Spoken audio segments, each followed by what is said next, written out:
Hey guys, what's up? Welcome back to the channel. It's Cynicalex, and today I want to discuss the Kumiho stance tier 2 passive of White Fox that applies to allies with the leadership passive effect and gives them a very sizable 60% increased damage dealt to supervillain types. Now, we've briefly discussed this before in a video, but I'll throw up the list again. It's a long list now consisting of 32 new characters, including Nick Fury himself, who have access to this leadership ability. And if you want to know where to find the leadership ability, you go into the details page of any character, and at the bottom here, it's covered by my camera, so I'll show you. There's a little icon that's red with a Captain America shield, and it's called leadership, and this is what we're talking about. So the 60% will actually be bumped to a minimum of 64% when you actually get into the battle, because they will stack. And so every character on this list that you're seeing now, all 32 of these characters, if they're combined with White Fox or just White Fox by herself, will have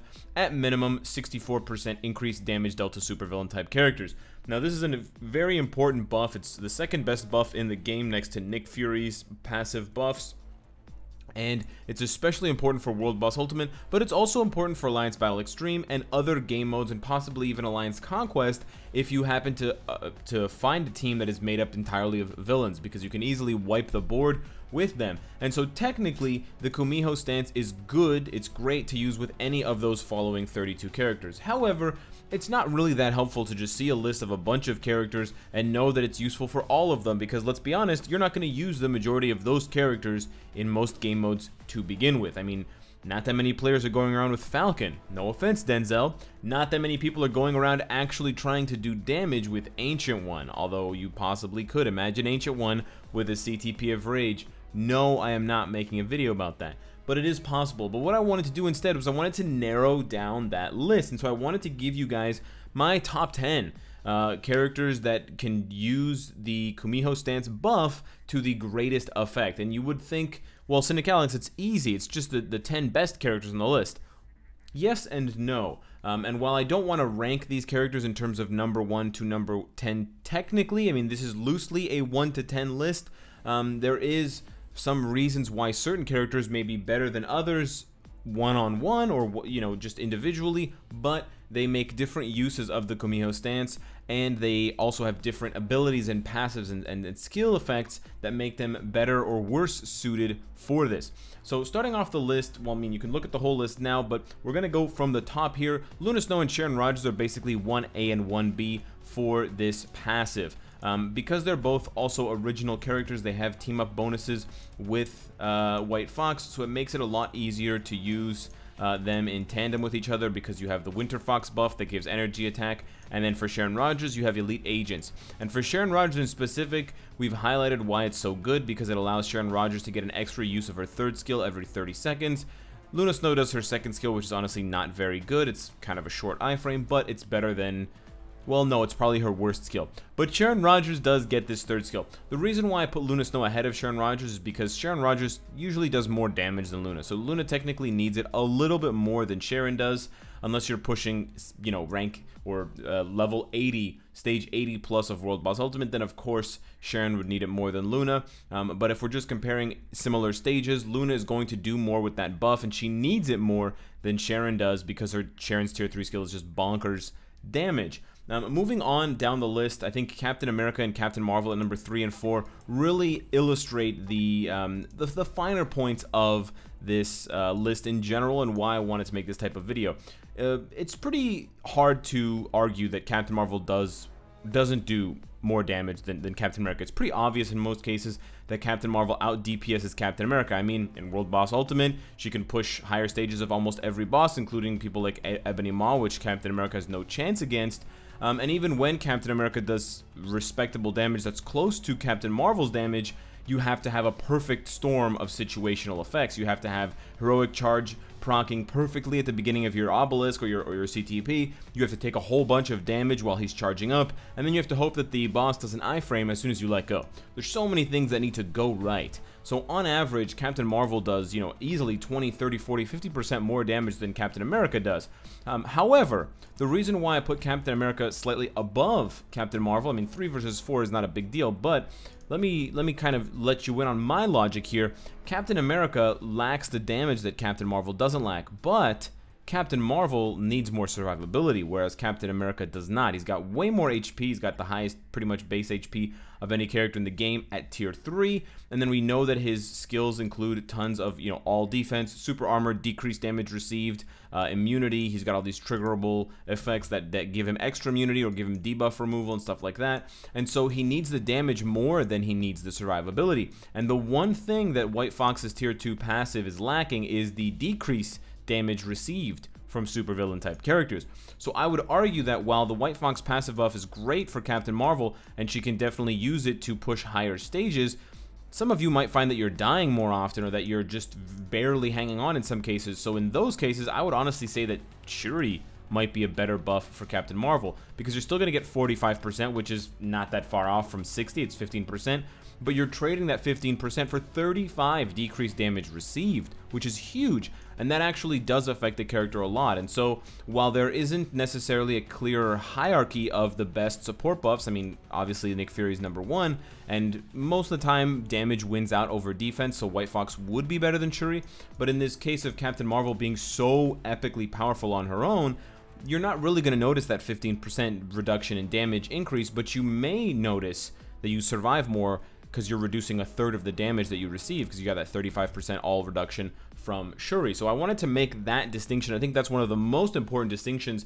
and as we get further down the list, it's why certain characters are even there to begin with, because they have so much survivability, but they lack so much damage. So moving on down, we've got Cable and Thor, both characters that have some survivability and a colossal amount of damage. I think Cable just allows, or is higher up on this list compared to Thor, because Cable can just do more than Thor can. Thor can do a few things that Cable can't, but in general, Cable just gets more done. And because he's going to get more hits in, because of the way that his skills are kind of loaded out, he's going to be able to get more damage over the span of a 5-minute World Boss Ultimate fight than Thor will. Neither Thor nor Cable can take advantage of White Fox for Extreme Alliance Battle, except on the no restriction day. So it really boils down to what they're going to do better, or what they'll be able to do more of in World Boss Ultimate. And I do think that Cable's probably going to serve you better in World Boss Ultimate. He's able to do Cull Obsidian, he's able to do Corvus because of his own leadership, and he's also able to do Thanos, whereas Thor is basically only doing Ebony Maw with some slight Thanos in between there, and possibly some Corvus, but he does get a pretty big damage bump reduction. Then we have Mr. Fantastic. Mr. Fantastic I was going to put higher on this list because he actually does very good damage, especially at tier 3. I've heard his damage is comparable to Captain America's, but unlike Captain America, he doesn't have any survivability, and on top of that, he has, a fantastic leadership, and he's got Ben Grimm. So Ben Grimm is going to be able to cover up some of his weaknesses, especially with the super armor that he gives, which allows him to not get guard broken by world bosses as easily. And so because of that, I find that Thing would probably be better suited, especially if you were tight on supports. Giving White Fox to Mr. Fantastic is not going to make as much sense as giving him to some of the other characters on this list. And then again, because he doesn't have that much survivability, and because his base stats are quite low at tier 2, they do get a little bit higher at tier 3, but seriously, they're low at tier 2. He does better off, and he is better suited for a type of buff like Shuri gets, where you have that decreased damage incoming. And I've personally noticed that stacking multiple decreased damage received buffs has helped him a lot more than stacking more damage, so you might not even want Thing on your team. And then the last three we have here are ones that I've personally used War Machine quite a few times, but I know the last two are in some ways fan favorites. So in War Machine's case, he just needs to do enough damage to kill the enemy before he gets killed. The survivability issue is present, but with 2 iframes and proper positioning, I think you can make it work. And because he just punches so strong, he has such a strong hit, White Fox really accentuates that. Spider-Man and Blue Marvel, on the other hand, are more interesting cases. And Spider-Man's, so many of you guys have tier 3'd him, and you may be disappointed in his damage. So White Fox may be a perfect opportunity for you to kind of revive your Spider-Man for actual PvE content. Is it going to make him a speed king god like Deadpool or Quicksilver or Winter Soldier? No, but it's going to make him a lot more respectable because he's getting a larger buff. Even 45 compared to 60, that's going to matter more for someone that does low damage like Spider-Man, rather than someone who already does insane damage, because you know, maybe you were only getting up to stage 35. Now you may be able to push closer to, you know, stage 40. Now that you've got White Fox, especially if you can stack that with multiple buffs, instead of using, you know, 245s and getting to 90, you can use a 60 and a 45 and you're over 100%. In Blue Marvel's case, it's pretty much the same thing, although because he lacks a tier 3 and because he lacks level 70, it's a lot harder. But the thing that I like about Blue Marvel and the potential that I see in him is his insane defenses. He covers up so much for himself already that he basically only needs damage. He's got 70% native reduction, he's got so many iframes, and a lot of people build him defensively anyways with a CTP of refinement or a CTP of regeneration. So just imagine him taking on Thanos, taking on some of these ultra powerful villains like Doctor Doom, who are dominating the PvP meta, Strife, and being able to tank their hits. And then because of someone like White Fox and because of that leadership passive, he's able to punch way stronger and possibly even at level 60. I haven't tested it myself, but maybe someone else could, and let me know. And he may be able to, in some cases, one-shot characters that he otherwise couldn't. So I'm quite curious how it plays on Blue Marvel, but it is something that occurred to me immediately because she provides such an insane buff. Now, of course, her buff is still pales in comparison to Nick Fury, so there's always a better case over the horizon in that sense, but I do think that as a singular buff and as a standalone character, she does enough. She's much easier to get than Nick Fury, and so I do encourage you guys, I know I've made a video already on White Fox, but I do encourage you guys to strongly consider picking her up. She only costs crystals, and she can bring a lot to your team, not only as her own character who heals and charms and all this stuff, but as an insane buff for a lot of characters. Just to finish off and round out the list of 10, I want to list 4 additional characters who have the potential, and this is where it's kind of nice, they have the potential to be so much stronger if they were to get buffs because they already line up with White Fox's passive. Now, of course, we require buffs from the almighty Netmarble gods, so now I implore all of you guys to kind of send me your energy and send all of these angry, furrowed brows to Netmarble to get them on their ass to make some of these requests and some of these reworks. And Ghost Rider is by far the best candidate because, like Miles Morales, he has that 100% increased damage dealt to supervillain type characters by 120%.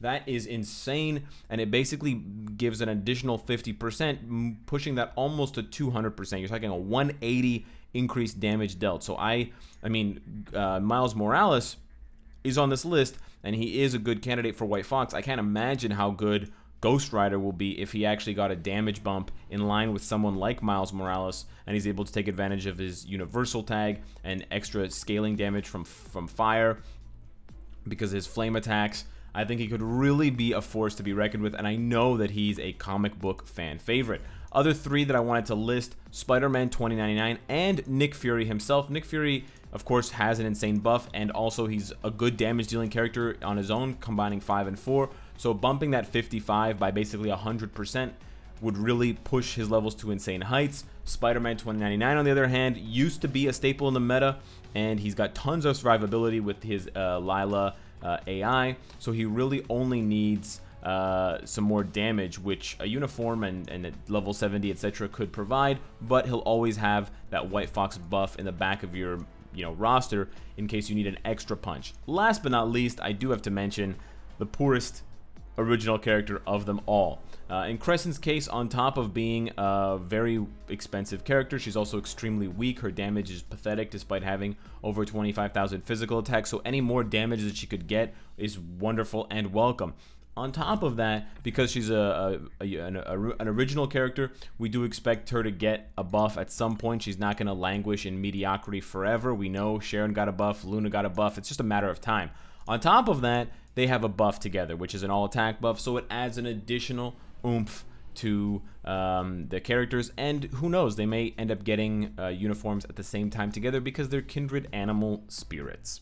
So let me know what you guys think of White Fox. Let me know what you think of my list of the 10 best uses for her tier 2 passive effect, and what team-ups you use her in, and which characters you would like to see next added to this list, because that's also another thing that could happen. Future uniforms could give characters a leadership passive, like, for example, I really think Black Panther deserves to have the leadership ability. He has the command ability, which I'm not really sure is all that different from leadership, but he absolutely deserves it, and it would give him a damage bump that he sorely needs as an underused combat hero. Subscribe if you enjoy the content and you want to support me, and of course, if you like what you see, I hope to see you again tomorrow. Take care.